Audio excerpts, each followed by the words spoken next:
PM Modi ने एक बार फिर विपक्ष का बुरा हाल कर दिया है। विपक्ष के पास ना तो कोई मुद्दा है और ना ही कोई नेता। विपक्ष और खासकर कांग्रेस के लोग राहुल गांधी के भरोसे हैं, लेकिन राहुल गांधी कोई कमाल नहीं कर पा रहे हैं। वहीं इस बार कोर्ट ने भी राहुल गांधी की चिंता बढ़ा दी है। दर्शकों, हर बार राहुल गांधी खुद ही बैकफुट पर आ जाते हैं। इस बार राहुल गांधी को यू टर्न लेना पड़ गया है, जिसके बाद सवाल उठने लगा है कि राहुल गांधी क्यों सरकार का सामना करने से भाग रहे हैं। देश के लोग शायद पहली बार ये देख रहे होंगे कि विपक्ष के नेता खुद चर्चा से भाग रहे हैं। विपक्ष का काम सरकार को घेरने का है। राहुल गांधी तथ्यों के साथ लोकसभा में सरकार को घेर सकते थे, लेकिन वो लोकसभा में रहना ही नहीं चाहते हैं। वो चर्चा से भाग रहे हैं। दरअसल जवाब दो के नारे के साथ संसद का मानसून सत्र धुल गया। रविवार को लोकसभा और राज्यसभा की कार्रवाई अनिश्चित काल के लिए स्थगित कर दी गई। विपक्षी पार्टियां दो अहम मुद्दों पर अड़ी रही। पहला ये कि दिल्ली में हुए जेएनजी आंदोलन के दौरान हुए लाठीचार्ज के मुद्दे पर केंद्रीय गृह मंत्री अमित शाह बयान दे। दूसरा, राम मंदिर चंदा चोरी पर संसद में चर्चा हो। वहीं दोनों ही मुद्दे पर केंद्र सरकार ने आखिरी समय में पत्ते खोले। 10 अगस्त को केंद्रीय संसदीय कार्य मंत्री किरण रिजिजू ने कहा कि अमित शाह जवाब देने के लिए तैयार हैं, विपक्ष को सुनना पड़ेगा, सदन में रहना होगा। अमित शाह ने कहा कि हम सभी सवालों के जवाब देने के लिए तैयार हैं। विपक्ष को निशाने पर लेते हुए उन्होंने कहा कि वो भी चर्चा करूंगा कि आपको चर्चा क्यों नहीं चाहिए, वो संसद नहीं चलने देना चाहते हैं। वहीं अमित शाह के बयान पर खुद नेता प्रतिपक्ष राहुल गांधी ने पलटवार किया। राहुल गांधी ने कहा कि अमित शाह के भाषणों में इंटरेस्टेड नहीं है, हम जानना चाहते हैं कि किसने बच्चों पर गोली चलवाई। वहीं अब संसद का मानसून सत्र गुरुवार को अनिश्चित काल के लिए स्थगित हो गया। आखिरी दिन लोकसभा की कार्रवाई सिर्फ 1 मिनट चली, जबकि राज्यसभा करीब 1 घंटा चली। लोकसभा में पीएम मोदी, गृह मंत्री अमित शाह, पूरी कैबिनेट और विपक्ष के नेता राहुल गांधी मौजूद रहे। स्पीकर ओम बिरला ने वंदे मातरम गान के बाद सदन की कार्रवाई स्थगित कर दी। दर्शकों, बीजेपी का कहना है कि विपक्ष के हंगामे की वजह से संसद का मानसून सत्र धुल गया, जबकि विपक्ष के लोग बीजेपी पर सवाल उठा रहे हैं।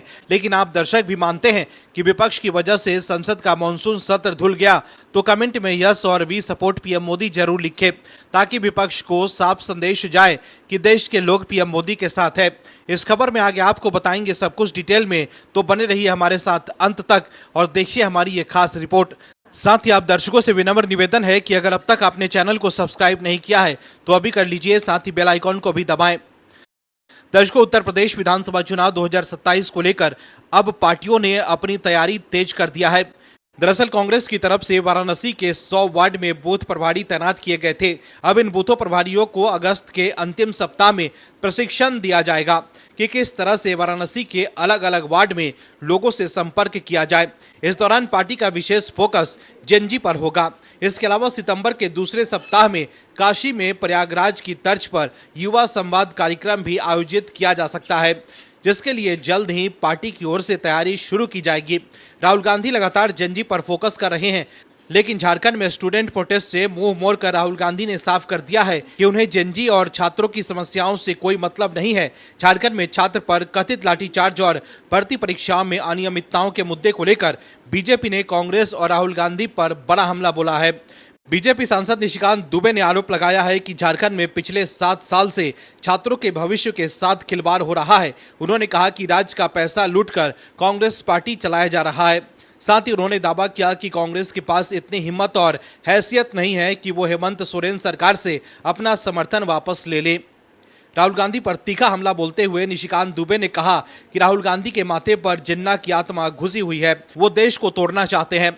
उन्होंने आरोप लगाया कि राहुल गांधी देश तोड़ने वाली ताकतों के साथ मिलकर प्रधानमंत्री आवास का घेराव करने पहुंचे थे, लेकिन झारखंड में छात्रों के साथ हो रही कार्रवाई पर चुप है। वहीं दूसरी तरफ राहुल गांधी की एक और चिंता बढ़ गई है। दरअसल राहुल गांधी ने आय से अधिक संपत्ति रखने के आरोप की जांच के लिए इलाहाबाद हाई कोर्ट द्वारा सीबीआई और ईडी को दिए गए निर्देशों को सुप्रीम कोर्ट में चुनौती दी है। राहुल गांधी ने मामले को इलाहाबाद हाई कोर्ट से दिल्ली हाई कोर्ट ट्रांसफर करने की मांग करते हुए अलग से ट्रांसफर याचिका भी दाखिल की है। मुख्य न्यायाधीश सूर्यकांत, जस्टिस जॉय माल्या बागची और जस्टिस वी मोहना की पीठ इस पर 17 अगस्त को सुनवाई करेगी। दरअसल मामला कर्नाटक के बीजेपी कार्यकर्ता विघ्नेश सिसर की शिकायत से जुड़ा है। शिकायत में आरोप लगाया गया है कि राहुल गांधी के पास उनकी आय के ज्ञात स्रोतों की तुलना में अधिक संपत्ति है। वहीं शिकायत पर सुनवाई करते हुए इलाहाबाद हाई कोर्ट ने मई में सीबीआई और ईडी को आरोपों का कानून के मुताबिक सत्यापन करने को कहा था। हाईकोर्ट ने अपने आदेश में कहा था कि यदि याचिकाकर्ता की शिकायत प्राप्त हुई है तो उसमें लगाए गए आरोपों का कानून के अनुसार सत्यापन किया जाए। अदालत ने यह स्पष्ट किया था कि सीबीआई या ईडी कानून के तहत उपलब्ध उचित कदम उठा सकती है। यही वजह है कि इस मामले में राहुल गांधी की मुश्किलें बढ़ती दिख रही है और इसी आफत से बचने के लिए राहुल गांधी ने सुप्रीम कोर्ट का दरवाजा खटखटाया है। दर्शकों, राजनीतिक प्रोपेगेंडा फैलाने की दिशा में जब किसी की प्रासंगिकता खत्म होने लगती है तो वो नया पैतरा आजमाने में कोई कसर नहीं छोड़ता है। यही हाल इन दिनों अभिजीत दिपके और सीजेपी के लोगों का है। दिल्ली के जंतर मंतर पर 1.5 महीने तक चले प्रदर्शन के बाद अब दिपके को अचानक 15 अगस्त के मौके पर देश के ग्रामीण स्कूलों और बच्चों की याद आई है। दरअसल दिपके ने हाल ही में एक वीडियो बनाते हुए घोषणा की थी कि वो 15 अगस्त से ग्रामीण इलाकों के सरकारी स्कूलों में सोशल ऑडिट का एक राष्ट्रव्यापी अभियान चलाएंगे। जंतर मंतर पर आंदोलन के बाद कॉकरोच जनता पार्टी 15 अगस्त से यह अभियान चलाने की शुरुआत करने जा रही है। वही सीजेपी क्या बोलती पब्लिक अभियान भी शुरू करने जा रही है। इसको लेकर पार्टी प्रवक्ता आशुतोष रांका ने कहा है कि अभियान के दौरान हम सरकार के सरकारी स्कूलों को बेहतर करने की मांग करेंगे। आशुतोष रांका ने एएनआई से बातचीत में कहा कि आजादी के बाद से इस देश में सरकारी स्कूलों को लगातार और पूरी तरह से नजरअंदाज किया गया है। हमारे गांव के बच्चे को मजदूरी करने के लिए छोड़ दिया गया है, लेकिन अब सरकारों को सरकारी स्कूलों पर ध्यान देना होगा। वहीं आशुतोष रांका ने मेटा को टैग करते हुए सवाल उठाया है कि क्या बीजेपी की ओर से कॉकरोचेस और स्कूल जैसे शब्दों को रेस्ट्रिक्ट करने के लिए कहा गया है।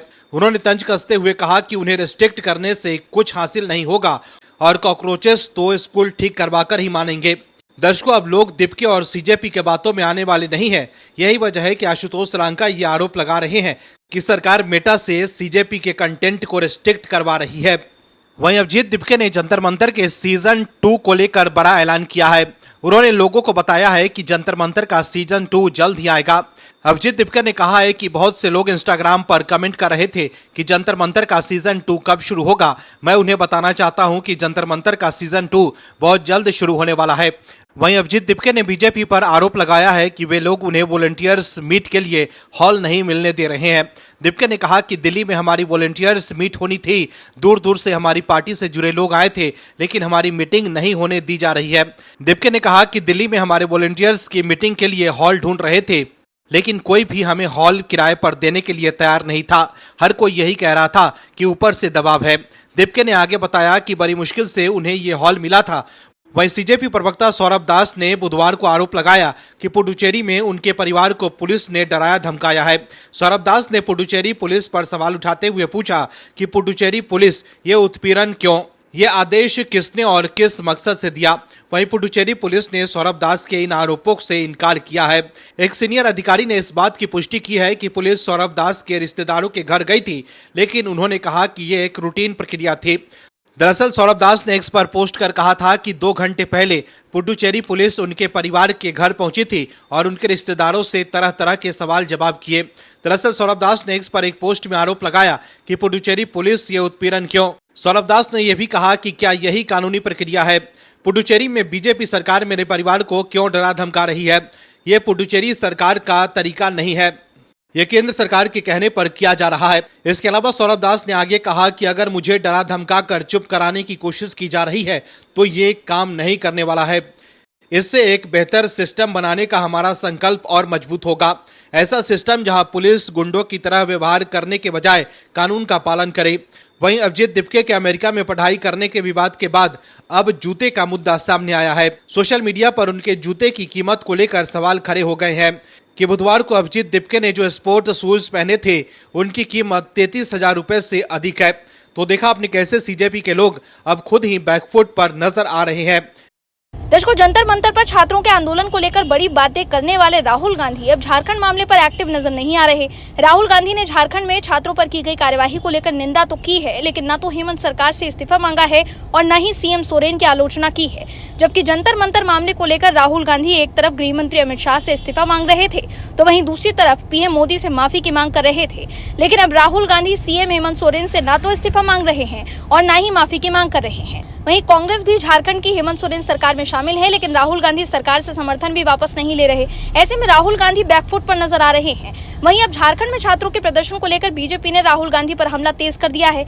बीजेपी ने पुलिस कार्यवाही को लेकर राहुल गांधी पर दोहरा रवैया अपनाने का आरोप लगाया है। पार्टी नेताओं का कहना है कि दिल्ली में छात्रों के प्रदर्शन के दौरान राहुल गांधी ने जिस तरह से खुलकर हस्तक्षेप किया था, उसी तरह का रुख उन्होंने झारखंड के रांची में हुए छात्रों के आंदोलन को लेकर नहीं अपनाया।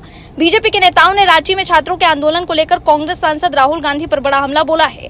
उन्होंने कहा कि राहुल गांधी किसी भी मुद्दे पर चर्चा करने या समस्या का समाधान खोजने में विश्वास नहीं रखते, वो सिर्फ अराजकता की राजनीति करते हैं। राज्यसभा सांसद दिनेश शर्मा ने कहा कि अखिलेश यादव को, राहुल गांधी को, प्रियंका गांधी को अरविंद केजरीवाल का हाथ पकड़कर भागते ही जाना था कि चलो भाई, झारखंड में भी तो इतना बड़ा भ्रष्टाचार हो गया, उसकी पराकाष्ठा है। जो आप जंतर मंतर पर आंदोलन करने गए थे, वहां तो नीट पेपर आउट हुआ और तत्काल पूरा निरस्त कर दिया गया। पारदर्शी परीक्षा 1 महीने के अंदर करा ली गई, यानी प्रकरण समाप्त हो गया था। अब आप क्यों नहीं जा रहे हैं? आपकी आत्मा क्यों नहीं कचोट रही है? वहीं उत्तर प्रदेश सरकार में मंत्री दानिश आजाद अंसारी ने कहा कि राहुल गांधी और विपक्ष के सभी नेता लगातार और जानबूझकर एक सोची समझी योजना के तहत संसद की कार्यवाही में बाधा डाल रहे थे, ताकि सदन के जरिए देश के सार्थक विकास पर कोई चर्चा न हो सके।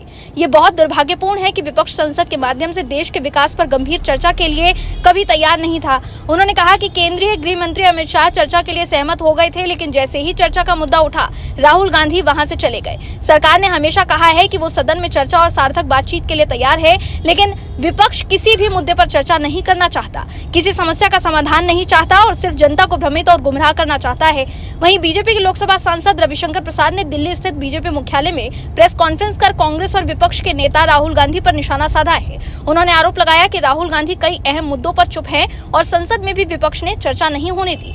रविशंकर प्रसाद ने झारखंड में चल रहे प्रदर्शन का जिक्र करते हुए राहुल गांधी पर सवाल उठाया। उन्होंने कहा कि झारखंड में प्रदर्शन कर रहे बच्चों पर गोली चलाए जाने के आरोपों को लेकर राहुल गांधी ने कोई प्रतिक्रिया नहीं दी। बीजेपी सांसद रविशंकर प्रसाद ने कहा कि राहुल गांधी को इस मामले पर भी अपनी बात रखनी चाहिए थी। उन्होंने आरोप लगाया कि कांग्रेस झारखंड और पंजाब से जुड़े मुद्दों पर चुप्पी साधे हुए है। रविशंकर प्रसाद ने मानसून सत्र के दौरान संसद में हुए हंगामे को लेकर भी विपक्ष पर निशाना साधा। उनका आरोप है कि कांग्रेस और दूसरे विपक्षी दल लगातार ऐसे मुद्दे उठा रहे हैं जिनकी वजह से संसद का कामकाज प्रभावित हुआ। वहीं बीजेपी के फायर ब्रांड सांसद निशिकांत दुबे ने कहा कि राहुल गांधी में हिम्मत नहीं है। निशिकांत दुबे ने आगे ये भी कहा कि उसके दिमाग में जिन्ना की आत्मा घुसी हुई है, वो देश को तोड़ना चाहता है और वहां से पैसा लूट कर आता है, जिससे अपनी पार्टी को चलाता है। उसमें इतनी हिम्मत नहीं है कि वो झारखंड में सरकार से समर्थन वापस ले ले। तो देखा आपने कि कैसे राहुल गांधी चौतरफा घिर गए हैं। अब सवाल ये उठ रहा है कि वो झारखंड मामले को लेकर क्यों एक्टिव नहीं है, क्यों वो झारखंड नहीं जा रहे हैं। ऐसे में अब साफ हो गया है कि राहुल गांधी सिर्फ अपनी राजनीति चमकाने के लिए मुद्दे उठाते हैं। दर्शकों, 10 अगस्त को एक्स पर पोस्ट कर राहुल गांधी ने अपना एक वीडियो शेयर कर लिखा था कि न प्रधानमंत्री मोदी न गृह मंत्री अमित शाह में हिम्मत है कि वो सदन में आकर हमारे छात्रों पर हुई बर्बरता पर जवाब दे। भारत के छात्रों के लिए ये एक साफ संदेश है। उन्हें नहीं लगता कि आप पर हुई हिंसा उनकी किसी टिप्पणी के भी लायक है। आप दर्शक राहुल गांधी का एक्स पोस्ट देख सकते हैं। इसमें राहुल गांधी ने साफ तौर पर कहा था कि न प्रधानमंत्री मोदी न गृह मंत्री अमित शाह में हिम्मत है कि वो संसद में आकर हमारे छात्रों पर हुई बर्बरता का जवाब दें। लेकिन अब केंद्रीय गृह मंत्री अमित शाह ने संसद में इस मुद्दे पर चर्चा करने की खुली चुनौती दे डाली है। अमित शाह ने कहा है कि संसद में इस पर बहस शुरू की जाए और वो हर सवाल का जवाब देने के लिए पूरी तरह तैयार हैं। लेकिन लोकसभा में विपक्ष के नेता राहुल गांधी ने गृह मंत्री के इस प्रस्ताव को तुरंत ठुकरा दिया। पहले राहुल गांधी कह रहे थे न प्रधानमंत्री मोदी न गृह मंत्री अमित शाह में हिम्मत है कि वो संसद में आकर हमारे छात्रों पर हुई बर्बरता का जवाब दें। लेकिन अमित शाह ने कहा कि वो हर सवाल का जवाब देने के लिए तैयार है। विपक्ष सदन में सुनने के लिए तैयार रहे। तो अपनी बातों से पीछे हटते हुए राहुल गांधी ने कह दिया कि देश का युवा गृह मंत्री को सुनना नहीं चाहता और उन्हें अपने पद से इस्तीफा दे देना चाहिए। ऐसे में राहुल गांधी को पहले तय कर लेना चाहिए कि वो कहना क्या चाहते हैं। क्या वो अब अपनी बातों से पीछे हट रहे हैं? अमित शाह ने 2 टूक जवाब में कहा कि सरकार के पास छिपाने के लिए कुछ भी नहीं है और ये सदन के भीतर हर एक सवाल का सामना करने के लिए पूरी तरह तैयार है। उन्होंने विपक्ष को चुनौती दी कि वो अपनी राजनीति छोड़कर संसद को शांति से चलने दें। लेकिन संसद परिसर के बाहर पत्रकारों से बात करते हुए राहुल गांधी ने सवाल किया कि छात्रों पर कथित गोलीबारी और लाठीचार्ज का आदेश किसने दिया। राहुल गांधी ने कहा कि किसने छात्रों पर गोली चलाई, हमारे बच्चों पर कील लगी लाठियों से मारने का आदेश किसने दिया। उन्होंने ये भी पूछा कि क्या अमित शाह ने छात्रों पर गोली चलाने का आदेश दिया था। राहुल गांधी ने कहा अगर ऐसा हुआ है तो गृह मंत्री को इस्तीफा देना चाहिए। तो देखा आपने कि कैसे सिर्फ मीडिया में आकर राहुल गांधी बयानबाजी कर रहे हैं और अमित शाह जवाब देने के लिए बुला कर रहे हैं। तो राहुल गांधी चर्चा से भाग रहे हैं। वहीं झारखंड में छात्र आंदोलन को लेकर भी राहुल गांधी सवालों के घेरे में है। जंतर मंतर पर हुई प्रोटेस्ट और नीट मामले पर राहुल गांधी प्रधानमंत्री के घर का घेराव करने गए थे, लेकिन अब जब झारखंड में छात्रों पर लाठीचार्ज हुआ तब राहुल गांधी क्यों हेमंत सोरेन के घर का घेराव करने नहीं गए? क्यों राहुल गांधी झारखंड की सरकार से समर्थन वापस नहीं ले रहे? कांग्रेस भी झारखंड की सरकार में शामिल है। ऐसे में राहुल गांधी पर भी आरोप लग रहे हैं कि वो झारखंड मामले पर हेमंत सोरेन से इस्तीफा क्यों नहीं मांगते। वहीं झारखंड में भर्ती परीक्षाओं में अनियमितताओं के खिलाफ चल रहे छात्र आंदोलन को लेकर बीजेपी सांसद निशिकांत दुबे ने राहुल गांधी पर तीखा हमला बोला है। उनकी तुलना पाकिस्तान के संस्थापक मोहम्मद अली जिन्ना से कर दी है। निशिकांत दुबे ने कहा कि राहुल गांधी जिन्ना से भी बदतर नेता है। उन्होंने कहा जिन्ना का दूसरा जन्म राहुल गांधी के तौर पर ही तो हुआ है। झारखंड में छात्रों के विरोध प्रदर्शन पर बीजेपी सांसद निशिकांत दुबे ने कहा कि वो सीबीआई जांच क्यों नहीं चाहते। मुख्य आरोपी धर्मेंद्र को झारखंड सरकार के एक बड़े अधिकारी के घर से पकड़ा गया था। उन्हें पता है कि अगर जांच हुई तो उसमें हेमंत सोरेन का नाम भी आएगा। यही वजह है कि ये सब हो रहा है। निशिकांत दुबे ने यह भी कहा कि कांग्रेस को झारखंड सरकार से अपना समर्थन वापस ले लेना चाहिए और ये दिखाना चाहिए कि वो छात्रों के हित में काम कर रहे हैं, वरना ऐसा लगेगा कि सोरोस के एजेंडे पर काम कर रहे हैं। निशिकांत दुबे ने यह भी कहा कि जहां भी प्रधानमंत्री के खिलाफ प्रदर्शन होता है राहुल गांधी वहां नजर आते हैं। वहीं जिन्ना से भी बदतर नेता हैं। बीजेपी सांसद ने इसी बयान का वीडियो सोशल मीडिया पर एक्स पर शेयर करते हुए लिखा कि जिन्ना का दूसरा जन्म राहुल गांधी के तौर पर हुआ है। तो देखा आपने कि कैसे राहुल गांधी अब चौतरफा घिर गए हैं। Bureau report OMS news. आप दर्शकों से विनम्र निवेदन है कि चैनल को सब्सक्राइब जरूर करें